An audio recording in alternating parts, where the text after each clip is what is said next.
திருக்குறானை அதிகமா நம்ம தொடர்பு வைப்பது, திருக்குறான்ல நம்ம அதிக தொடர்பை நம்ம ஏற்படுத்தி கொள்வது, திருக்குறான் நம்ம அதிக தொடர்பை ஏற்படுத்தி கொண்டாதான் இந்த ரமலான் மாசத்துல நம்முடைய தொழுகை முழுமையாக நிறைவு பெறும்.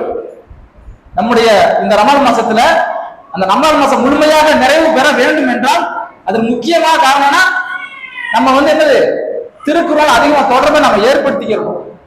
ஆனா நாம வெறும் நோன்பு வைக்கிறோம், தொழுகிறோம், அதோட நம்ம என்ன பண்றோம், முடிச்சிடறோம். அப்படி இருக்கக்கூடாது. உங்க தொழுகை, உங்களுடைய நோன்பு நல்லபடியாக முழுமை பெற வேண்டும் என்றால் நீங்க திருக்குறானோட என்ன பண்ணணும், நெருங்கிய தொடர்பு வச்சிருக்கணும். ஏன் அப்படின்னு பார்த்தீங்கன்னா இந்த மாசத்துடைய சிறப்பு என்ன அப்படின்னா திருக்குறான் தான். மற்ற மாசங்களை இறங்கல திருக்குறான், இந்த ரமலான் மாசத்துலதான் உங்க திருக்குறான் இறங்கி இருக்குது. அப்ப இந்த மாசத்துல இறங்கக்கூடிய இந்த மாசத்தை சிறப்பித்துக் கொள்ளக்கூடிய என்ன காரணம் அப்படின்னா திருக்குறான் தான். அந்த திருக்குறானோட நாம் நெருங்கி தொடர்பு வைத்துக் கொள்கிறோமா அப்படி யோசிச்சு பாருங்க. அல்லாஹ்வே சொல்றான் தன்னுடைய திருக்குறான்ல, இந்த மாசம் எப்படிப்பட்ட மாசம், இது திருக்குறான் அருளப்பட்ட மாசம், இது மனிதர்களுக்கு நேர்வழி காட்டக்கூடியது, திருக்குறான் நேர்வழி காட்டக்கூடியது, உண்மையை போய் பிரித்து காட்டக்கூடியது. இந்த மாசத்தை நீ அடைஞ்சா நோன்பு வச்சுக்குங்க அப்படின்னு. அப்ப இந்த மாசத்தை பத்தி ரசூலா சிறப்பித்து சொல்றாங்க. என்ன சொல்றாங்க அப்படின்னா, இந்த மாசத்துல சொர்க்கத்தின் கதவுகள் திறக்கப்படுகின்றன, நரகத்தின் வாசல்கள் மூடப்படுகின்றன. சொர்க்கத்தின் வாசல் திறக்கப்படுகிறது. ஒரு வீடு திறந்திருக்கு அப்படின்னா நம்ம என்ன ஈஸியா உள்ள போயிடலாம், அப்படிதானே? ஒரு வீடு திறந்திருக்குன்னு வச்சுங்க, நம்ம போய் நின்றுகிட்டு தட்டிக்கிட்டு திறங்க, வருவாங்களா வரமாட்டாங்களா அப்படின்ற ஒரு காத்துக்கிட்டு இருக்க வேண்டிய ஒரு அவசியமே கிடையாது.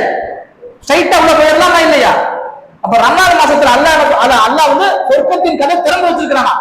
அப்ப என்ன அர்த்தம், சொர்க்கத்திற்கு செல்லக்கூடிய பாதைகள் அனைத்தும் நமக்கு லேசாகப்பட்டிருக்குது. நீங்க சொர்க்கம் செல்வதற்கு அனைத்து அமல்களும் இங்க இலகுவாக இருக்குது. அப்ப அந்த மாசத்துல நம்ம என்ன பண்ணிக்கிறோம், அதிகமாக நல்ல அமல் செஞ்சுக்கிறோம். நரகத்தின் வாசல்கள் மூடப்படுகின்றன. இந்த ரமலான் மாசத்துல கூட ஒரு முஸ்லிம் என்ன பண்ணுவான், நோன்பு வைக்காதி கூட ஒரு ஹோட்டல்ல போய் சாப்பிடுறதுக்கு யோசிப்பான். ஹோட்டல்ல பார்சல் வாங்கினா கூட என்ன பண்ணுவான், இதே வீட்டுல போய் சாப்பிட்டுலாம் மனைவி மக்களுக்கு வாங்கிட்டு போறாங்க அப்படின்னு நினைப்பாங்க. ஆனா மனைவி மக்கள் வாங்கிட்டு போறாம ஹோட்டல்ல உட்காந்து சாப்பிடுறான். ஹோட்டல் நடத்துறவங்க அங்க சப்ளையர் பாக்குறான், மாற்று விதத்துக்காரங்க தான். அவன் நினைப்பா, என்னடா ரமலான் மாசமா இருக்கு, முஸ்லிம்ஸ் யாருமே வந்துகிட்டு சாப்பிட மாட்டாரு, ஒரு நோய் வைக்கல கொடுக்குது அப்படின்னு ஒரு குறுகுறு ஒரு பாவம் ரெண்டு பாவம் பார்த்தான்னு வச்சுங்களேன், சாப்பிடுற அந்த முஸ்லிமுக்கு சாப்பாடு இறங்குமா, குறுகுறுக்குமா இல்லையா? அப்ப அதுதான் ஒரு பாவம் செய்ய முடியாது. அதனால ஒரு இயல்பான மற்ற 11 மாசம் செய்யக்கூடிய பாவம் மாதிரி இந்த ஒரு மாசம் செய்ய முடியாது.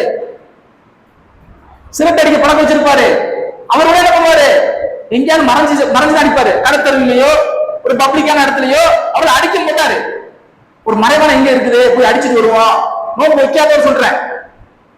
ஒரு பயப்படுறாரா இல்லையா? அவர் தன்னை யாரோ மட்டமா நினைச்சிருவாங்களோ, இழிவா நினைச்சிருவாங்களா அப்படின்னு கருதுறா இல்லையா?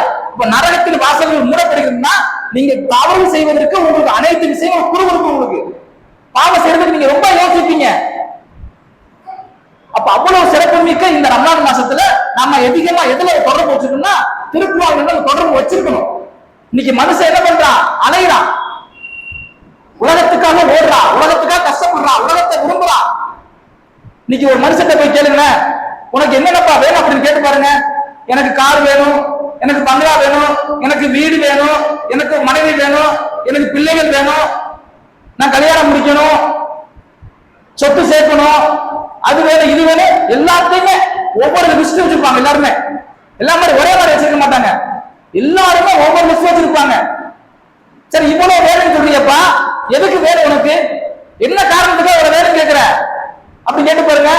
இல்லப்பா நான் கார் ரொம்ப சந்தோஷமா அடைஞ்சிருவேன் அப்படிமா, கல்யாணம் முடிச்சா நான் ரொம்ப சந்தோஷமா இருப்பேன், எனக்கு ஒரு வீடு கிடைச்சா நான் ரொம்ப சந்தோஷமா இருப்பேன், வீட்டு வாடகை 3 வருஷத்துக்கு ஒரு ஓனர் ஏத்திடுறாரு, கொடுக்க முடியல, தட்டு முடிச்சாம வண்டியில ஏத்திக்கிட்டு வீடு கூட அடைய வேண்டி இருக்குது, இங்க வீடு கிடைக்குமா அங்க வீடு கிடைக்குமா, எனக்கு ஒரு சொத்து கிடைச்சிச்சுன்னா அது போக எனக்கு நான் மௌத்தா போற வரைக்கும் உட்கார்ந்து சாப்பிடுவேன், எனக்கு பதவி வேணும், அந்தஸ்து வேணும், அதிகாரம் வேணும், எல்லாத்துக்கும் ஒரு லிஸ்ட் இருக்குங்க. ஏன் சந்தோஷம் மகிழ்ச்சி நான் சந்தோஷமா வாழ்வேன் அப்படிங்கிறான். சந்தோஷம் கிடைச்சிருமாங்க? உங்களுக்கு வீடு கிடைச்சா, உங்க மனைவி கிடைச்சா, உங்க கணவன் கிடைச்சா, உங்களுக்கு காரு கிடைச்சா, உங்க அதிகாரம் கிடைச்சா, உங்களுக்கு பதவி கிடைச்சா, உங்க ஆட்சி கிடைச்சா சந்தோஷம் அடைஞ்சிருவீங்களா? இல்ல. சந்தோஷம் அப்பயும் இல்ல. நீங்க வயசானவங்க முகத்தை பாருங்க, சந்தோஷமா இருக்கிறாங்களா? இறுகி உட்கார்ந்து இருக்கிறாங்க, அப்படியே பட்டுமையா கஷ்டமா இருக்கிறாங்க. 24 பையன் வயசு பையன் கூட அவன அப்படியே கஷ்டத்துல குடிக்கிட்டு இருக்கிறான். என்ன காரணம்? இல்ல, மன இறுக்கத்துல இருக்கிறாங்க, சந்தோஷம் இல்ல, மகிழ்ச்சி இல்ல. அல்லாஹ் சொல்றான், மகிழ்ச்சி எதுல இருக்கு தெரியுமா? நீ திருக்குறள் தொடர்பு வைக்கிற அதுல மகிழ்ச்சி இருக்குது, அதெல்லாம் சந்தோஷம் இருக்குது, அதெல்லாம் உண்மையா இன்பம் இருக்குது, அதெல்லாம் நேர்வழி இருக்குது, அதான் உன் வாழ்வுக்கு வழிகாட்டக்கூடிய நிம்மதியான ஒரு வழிமுறை எல்லாம் இருக்குது. நீ அதுல தொடர்பு வச்சுக்க, திருக்குறளை நெருங்கி தொடர்பு வச்சுக்க. நீ திருக்குறளை நெருங்கி தொடர்பு வச்சு அப்படின்னா நீ உன்னோட வாழ்க்கை சந்தோஷமா இருக்கும், மகிழ்ச்சியாக இருக்கும். ஆனா நாம திருக்குறள் நெருங்கி தொடர்பு வச்சிருக்கிறோமா? எத்தனை பேருங்க தமிழ் அர்த்தத்தை புரிஞ்சு நம்ம வந்து திருக்குறள் புரிஞ்சு வச்சிருக்கிறோம், அரபுல ஓதுறோம், ஓகே, இல்லைன்னு சொல்ல நன்மைதான். தமிழ் அது அர்த்தம் என்ன, அல்ல என்ன சொல்ல வர்றா அப்படின்ற விஷயம் நமக்கு தெரியணும் இல்லைங்க. வெறுபடியே நம்ம அரபுல ஓதிக்கொண்டே போனா மட்டும் போதுமா? அதோட அர்த்தம் நமக்கு தெரிய வேணாமா? அப்ப தொடர்பு வைத்துக் கொள்ளணும். தொடர்பு வைத்தால்தான் நம்முடைய வாழ்க்கை என்ன ஆகும்? நல்லபடி ஆகும். அதற்கான முயற்சியை நம்ம என்ன பண்ணணும்? எடுக்கணும். அல்லாஹ் தன்னுடைய முதல் சமுதாயத்தை, முதல் யாரு? ஆதம் அலைஹிஸ்ஸலாம் அல்லாஹ் இறக்குறான். இந்த உலகத்துல ஆதம் அலைஹிஸ்ஸலாம் ஆதம் இறக்கும் பொழுது ஆதம் அலைஹிஸ்ஸலாமை அப்பா அலைஹிஸ்ஸலாம் இந்த உலகத்துக்கு அனுப்பும் பொழுது அறிவுரை சொல்லி அனுப்புறான். ஒட்டுமொத்த உலகத்துக்கே சமுதாயத்துக்கு இந்த அறிவுரை என்ன சொல்றான்னா, இங்கிருந்து அனைவரும் இறங்கி விடுங்கிறான். அதே அவ்வாவே நீங்க என்ன பண்ணுங்க, இங்கிருந்து நீங்க இறங்கிருங்க. என்னிடமிருந்து உங்களுக்கு நேர்வழி வரும் பொழுது அந்த பின்பற்று யார், அந்த நேர்வழி யாரெல்லாம் பின்பற்றுறீங்களோ அவங்களுக்கு எந்த அச்சமும் கிடையாது, எந்த கவலையும் கிடையாது. யாரெல்லாம் திருக்குறானை அப்படியே பின்பற்றுங்க, உங்களுக்கு கவலையும் அச்சமும் கிடையாது. நீங்க மகிழ்ச்சியாக இருப்பீங்க, சந்தோஷமா இருப்பீங்க, ஹேப்பியா இருப்பீங்க. அந்த அளவுக்கு அதுல நேர்வழி இருக்குது. நாம் அதை வந்து எந்த அளவுக்கு பயன்படுத்துறோம்? சாதாரண மௌத்தான வீட்டுக்கு பயன்படுத்துறோம், பாத்தியாவுக்கு பயன்படுத்துறோம், வெறுமனே அது வந்து அது பேர் என்ன, தொழுகைக்கு வழிகாட்டிக்கூடியவங்க, இப்படி ஒரு சடங்கு மாதிரி தான் அதை நம்ம பயன்படுத்திக்கிட்டு இருக்கோம். திருக்குறானை நாம ஒரு சடங்கு மாதிரி தான் பயன்படுத்திக்கிட்டு இருக்கோம். அதனுடைய வாழ்க்கைக்கு அனைத்து விஷயங்களையும் அது புட்டு புட்டு வைக்கிறது. அப்புறம் நம்ம இலக்கிய எடுத்து பார்த்துருக்கோமா? பார்க்கணும், நெருங்கி தொடர்பு வச்சிருக்கணும்.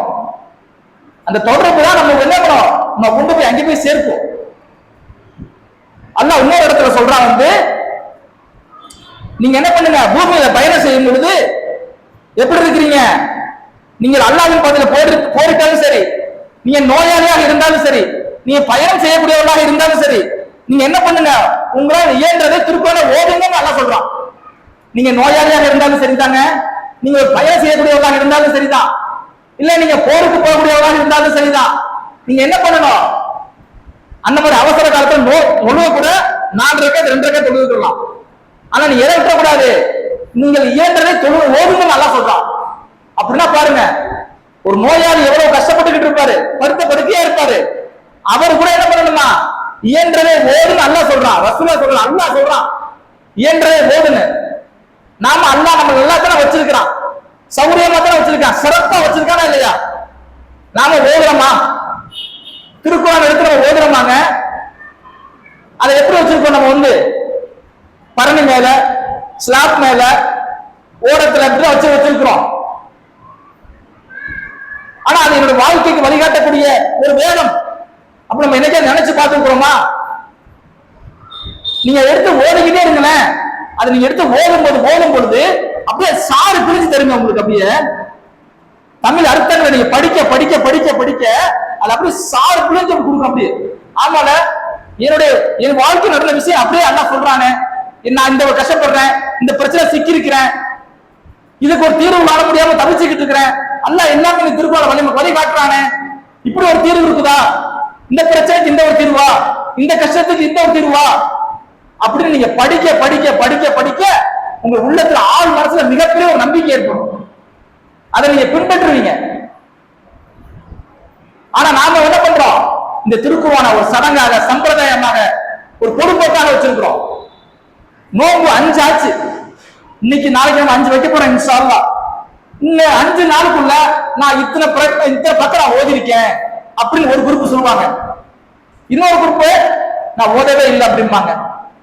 சரி, அதை ஓதிருக்கீங்க, தமிழ் அர்த்தம் என்னாச்சுங்க? மூலமொழி தமிழ் தெரியும், மூலம் நம்ம தமிழ் தான், தமிழ் தானே. அப்ப அரபுல ஓதிட்டீங்க, தமிழ் அர்த்தம் தெரியும், நல்லா என்ன சொல்ல வரன்னு தெரிய வேணாமா உங்களுக்கு?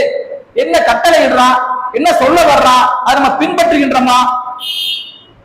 நம்ம எந்த இடத்துல நம்ம திட்டுறான், நம்ம எந்த இடத்துல சாடுறான், நம்ம எந்த இடத்துல வழிகாட்டுறான், நம்ம எந்த இடத்துல அன்பா பேசுறான், நம்ம எந்த இடத்துல நம்ம அழைக்கிறான் அப்படின்னு பார்க்க வேணாமா? அறிய வேணாமா? அப்ப திருக்குர்ஆனோட நம்ம நெருங்கிய தொடர்பு இருக்கணும். அப்ப நம்ம தொழுகை மட்டும் நம்ம பிரதானமா செய்யக்கூடாது. இதுல அது முக்கியம், இரவு தொழுகை. அதோட சேர்ந்து என்ன பண்ணணும்? நீங்க திருக்குர்ஆனோட தொடர்பு வச்சிருந்தா தான் உங்களுடைய நோன்பு முழுமையாக பூர்த்தி அடையும்.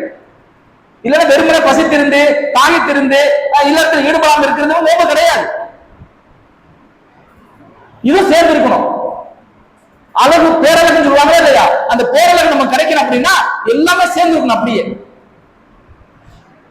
அப்ப வரக்கூடிய காலங்கள் நாம் என்ன பண்ணுவோம்? இன்ஷா அல்லாஹ் இந்த திருக்குர்ஆன் நெருங்கிய தொடர்பு வைக்கிற பாக்கியத்தை அல்லாஹ் உங்களுக்கும் எனக்கும் ஆக்கிடுவான் கூறி எனது இந்த உரையை நிறைவு செய்கிறேன். அஸ்ஸலாமு அலைக்கும் வரஹ்மத்துல்லாஹி வபரகாத்துஹு.